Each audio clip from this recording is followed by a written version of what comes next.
नमस्कार दोस्तों, स्वागत है आप सभी का 10th क्लास की बैच में। ये दोस्तों ये हमारा चौथा पार्ट है। आप देख सकते हैं 10th क्लास की सीरीज शुरू हो चुकी है दोस्तों। 10th क्लास की शुरू हो चुकी है और ये आपका चौथा पार्ट है।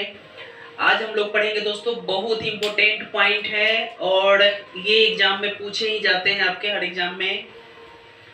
गोलीय दर्पण की फोकस दूरी और वक्रता त्रिज्या में संबंध स्थापित करना है। तो आप देख सकते हैं कि गोलीय दर्पण की फोकस दूरी और वक्रता त्रिज्या में संबंध स्थापित करना है।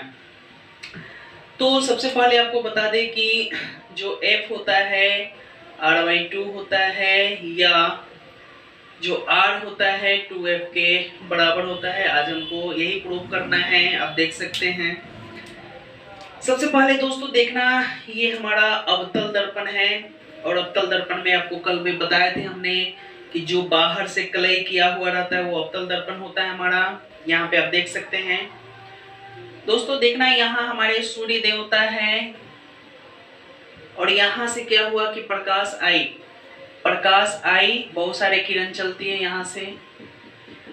एक किरण, कल भी बताए थे कि जितनी किरण की आवश्यकता होती है उतना ही किरण हम लोग लेते हैं। एक किरण आई और जो कि मुख्य अक्ष के समानांतर थी और ये क्या हुआ कि ये अक्ष पे मुख्य अक्ष के समानांतर थी। दर्पण पे इस पॉइंट पे परावर्तित हुई। मान के चलेंगे ये पॉइंट हमारा बी है, ए है हमारा, ए भी एक किरण है और बी पॉइंट पे क्या हुआ टकराकर और सीधे रिटर्न फोकस के माध्यम से बाहर चली गई। तो दोस्तों यहाँ से यहाँ जो होता है ये हमारा f होता है, जो कि हम लोग फोकस बताए थे कल, या फोकस दूरी। ये हमारा r होता है जो वक्रता त्रिज्या होता है। इस चीज को हम लोग भली भांति जानते हैं। तो अगर हम लोग बात करें दोस्तों तो BC हमारा क्या है, नॉर्मल है, जो बोलते हैं क्या अभिलंब, ये अभिलंब है हमारा। तो दोस्तों ये हमारा आपतित किरण हुआ, ये हमारा परावर्तित किरण हुआ। इस तरह से जो यहाँ पे इंसिडेंट एंगल I है और यहाँ पे रिफ्लेक्टेड एंगल जो हमारा R है, ये क्या होगा, तो ऐसे लिख सकते हैं कोण ABC बराबर कोण, इसका नाम ले लें CBF। तो इसका मतलब I बराबर कोण R के हम लोग ले सकते हैं दोस्तों। यहाँ पे ये हो गया है। अब देखना, अभी हम लोग जान रहे थे कि AB जो है पैरेलल है किसके, CP के या PC के बराबर पैरेलल है। तो पैरेलल होगा तो क्या होगा, यह कोण इसके एकांतर होगा। तो यह I तो ये भी I, तो क्या हो जाएगा पैरेलल है, इसलिए एकांतर कोण से, एकांतर कोण से दोस्तों थोड़ा सा ये हल्का चल रहा है अभी। तो कोण ABC बराबर कोण कौन सा हो जाएगा, BCF बराबर हो जाएगा दोस्तों। तो यह कोण इसके बराबर हो गया, इसका मतलब यह इसके बराबर हो गया। तो आपको पता है यह बराबर, इसका मतलब हम लोग जानते हैं ज्योमेट्री से, अगर किसी भी ट्राइंगल के दो कोण, जो आधार के जो बेस के कोण दोनों बराबर होते हैं, तो ये हमारा समद्विबाहु त्रिभुज हो गया। इसका मतलब ये बराबर हो गया इसके, इसका मतलब क्या होगा, इसलिए समद्विबाहु त्रिभुज CBF में क्या करेंगे हम लोग, यह CF बराबर हो जाएगा BF के। ये दोस्तों बराबर हो गया। अगर हम लोग बात करें कि P, कहा जाता है कि फिजिक्स में और फैमिली में छोटी छोटी चीजों को छोड़ना पड़ता है। अगर हम लोग कहें कि P बिंदु B के बहुत करीब है, तो लिखेंगे B बिंदु P के बहुत करीब हो तो क्या हो जाएगा, हमारा जो CF है वो PF के बराबर हो जाएगा। तो क्या हो जाएगा, इसलिए हमारा BF जो था वह क्या हो जाएगा FP के बराबर हो जाएगा। जब देखना दोस्तों, यह पॉइंट जब यहाँ पे होगा तो इसकी दूरी क्या होगी, सेम होगी, बन गया हमारा।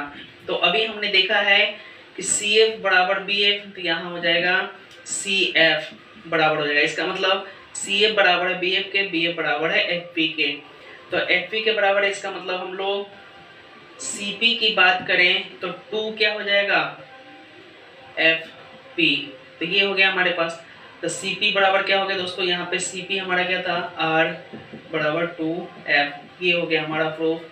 अगर F बराबर निकालेंगे तो R/2, ये हमारा प्रूफ हो गया दोस्तों। बहुत ही आसान है करना, एक दो बार आप लोग रिवीजन करेंगे इसका, क्योंकि ये आपके मैट्रिक एग्जाम में पूछे ही जाएंगे। यहाँ से वो आपके दर्पण सूत्र भी पूछे जाएंगे और F बराबर 2 R बराबर 2F भी पूछे जाएंगे। तो ये थी कुछ पॉइंट्स जिसको हमने अभी देखा। आगे भी दोस्तों देखेंगे हम लोग थोड़ा सा कुछ पॉइंट्स है, जैसे गोलीय दर्पण से संबंधित कुछ पॉइंट है। गोलीय दर्पण के लिए किरण आरेख की बनावट कैसी होती है, तो इसमें दोस्तों सीखेंगे हम लोग कि अगर कौन सी किरण कहाँ से आ रही है तो कहाँ जाएगी, समानांतर आ रही तो कहाँ जाएगी, पैरेलल अगर तिरछी आ रही तो कहाँ जाएगी, ध्रुव पे आ रही तो कहाँ जाएगी, सी पे आ रही तो कहाँ जाएगी। इस सभी पॉइंट को आज हम लोग इस वीडियो में देखेंगे। तो दोस्तों आपको हमेशा ध्यान रखना पड़ेगा कि मुख्य अक्ष के जो भी समानांतर किरणें आती है, जैसे ये हमारा मुख्य अक्ष है, ये हमारा पी है, और इसके समानांतर ये अक्ष, जैसे इसके समानांतर ये है, जो भी आएगी तो क्या होता है, हमेशा एफ से रिटर्न होकर चली जाती हैं। ये हमेशा ध्यान रखेंगे, जो भी समानांतर किरणें आएंगी एफ से रिटर्न जाएगी। उसी तरह से हम लोग उत्तल दर्पण की बात करें तो ये समानांतर किरणें आ रही है और टकराने के बाद यहाँ चली जाती है, जब इसको पीछे बढ़ाएंगे तो फोकस पे मिलेगा। तो हमेशा ध्यान रखेंगे इस चीज को। आगे है फोकस की दिशा में आपतित किरण। तो फोकस की दिशा में आपतित किरण क्या होती है कि जैसे ये दोस्तों हमारा यहाँ फोकस है, अगर कोई फोकस पे आ रहा है तो वो क्या होगा, समानांतर चला जाएगा। समानांतर आ रहा तो फोकस पे जाएगा और फोकस पे आएगा तो समानांतर जाएगा, हमेशा ध्यान रखेंगे।